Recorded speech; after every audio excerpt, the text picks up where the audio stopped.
International rice market में चावल की बढ़ी हुई कीमतें चर्चा में हैं। इसी बीच थाईलैंड में धान की कीमतों में अच्छे संकेत देखे जाने की खबर है। एक रिपोर्ट में बताया गया है कि थाई धान की कीमतें एक अच्छा संकेत दे रही हैं, क्योंकि दुनिया भर के खरीदार स्टॉक सुरक्षित करने की कोशिशों में लगे हैं। वहीं इस रिपोर्ट में इस बात को भी कहा गया है कि जबकि एक्सपोर्टर्स ये देख रहे हैं कि क्या मिडिल ईस्ट में तनाव कम होने से 2026 की दूसरी छमाही में मांग फिर से बढ़ने में मदद मिल सकती है।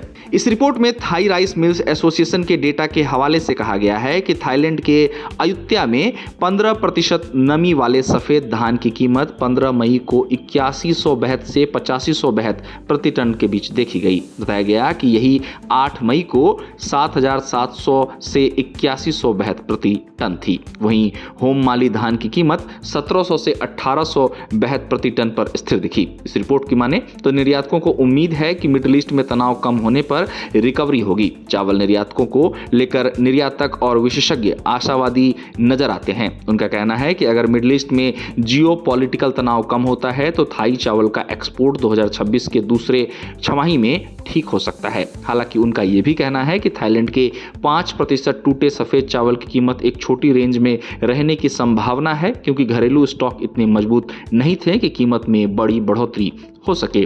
थाईलैंड के 5% टूटे सफेद चावल को लेकर अनुमान लगाया जा रहा है कि इसकी कीमतों में 10 से $15 प्रति टन की बढ़ोतरी हो सकती है, या फिर अगर इसमें गिरावट होती है तो ये $20 तक गिर सकती है, लेकिन इससे ज्यादा की उम्मीद फिलहाल नजर नहीं आ रही है। इसके साथ ही आपको बता दें कि थाई राइस एक्सपोर्ट एसोसिएशन के डेटा से यह बात भी सामने आई है कि 13 मई को थाई 5% टूटे सफेद चावल की FOB कीमतें $429 प्रति टन थी, जिसे 6 मई को $408 प्रति टन दर्ज किया गया था। इतना ही नहीं, थाईलैंड के चावल की कीमतों में फर्टिलाइजर, ट्रांसपोर्ट और पैकेजिंग की ज्यादा लागत ने भी योगदान दिया है। बता दें कि 2026 में थाईलैंड के चावल की उत्पादन लागत में मार्च से अप्रैल के बीच 4 से 5% तक की बढ़ोतरी देखी गई, जबकि वियतनाम को लागत में इससे ज्यादा बढ़ोतरी का सामना करना पड़ा, क्योंकि उसकी सर्दी बसंत की फसल फर्टिलाइजर की ज्यादा कीमतों के साथ हुई थी। इन सब के बीच USDA के डेटा से ये बात सामने आती है कि इस साल जनवरी से अप्रैल के महीने के बीच थाईलैंड का चावल निर्यात साल दर साल 25%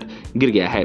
अब इस अवधि में थाईलैंड के चावल निर्यात में गिरावट के पीछे मिडिल ईस्ट में चल रहे तनाव के कारण थाईलैंड द्वारा इराक को शिपमेंट रुकने को भी बताया जा रहा है। बता दें कि इराक थाईलैंड के लिए प्रमुख चावल आयातक देश है, जो थाईलैंड से आमतौर पर हर साल लगभग 1 मिलियन टन चावल का इंपोर्ट करता है। अब मिडिल ईस्ट में अगर तनाव कम होता है और हालात सुधरते हैं तो थाईलैंड के चावल निर्यात में सुधार आ सकने की बात कही जा रही है। गौरतलब है कि वैश्विक चावल व्यापार इस समय उतार चढ़ाव से गुजर रहा है। कीमतों को लेकर खाड़ी में मचे घमासान के बीच इसके निर्यात के प्रभावित होने को लेकर चर्चाओं का दौर जारी है। थाईलैंड, जो दुनिया के प्रमुख चावल उत्पादक और निर्यातक देशों की सूची में शामिल है, उसे भी खाड़ी में युद्ध के कारण अपने चावल निर्यात में बाधाओं का सामना करना पड़ रहा है। बता दें कि हाल ही में USDA के रिपोर्ट में 2025-26 में ग्लोबल चावल प्रोडक्शन मिल्ड बेसिस पर 541.4 मिलियन मीट्रिक टन होने का अनुमान है, जो पिछले अनुमान से 0.1 मिलियन टन ज्यादा है। बताया जा रहा है कि इस बढ़ोतरी में थाईलैंड का बड़ा योगदान रहेगा, क्योंकि अनुमान है कि धान की खेती के लिहाज से अच्छा मौसम और धान की खेती में बढ़ोतरी से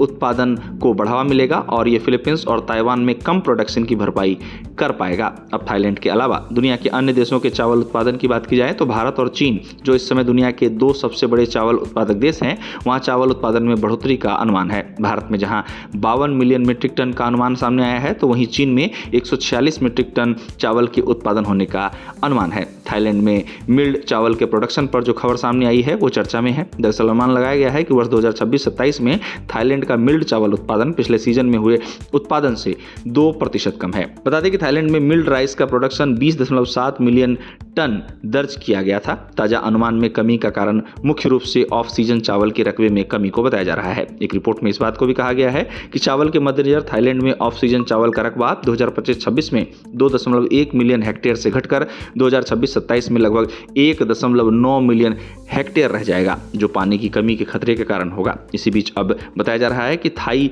धान की कीमतें एक अच्छा संकेत वर्तमान में दे रही हैं, क्योंकि दुनिया भर के खरीदार स्टॉक सुरक्षित करने की कोशिश कर रहे हैं। बता दें कि जहां थाईलैंड में 15% नमी वाले सफेद धान की कीमत 15 मई को 8172 से 8572 प्रति टन के बीच देखी गई थी, वहीं ये 8 मई को 7700 से 8172 प्रति टन पर दर्ज की गई थी।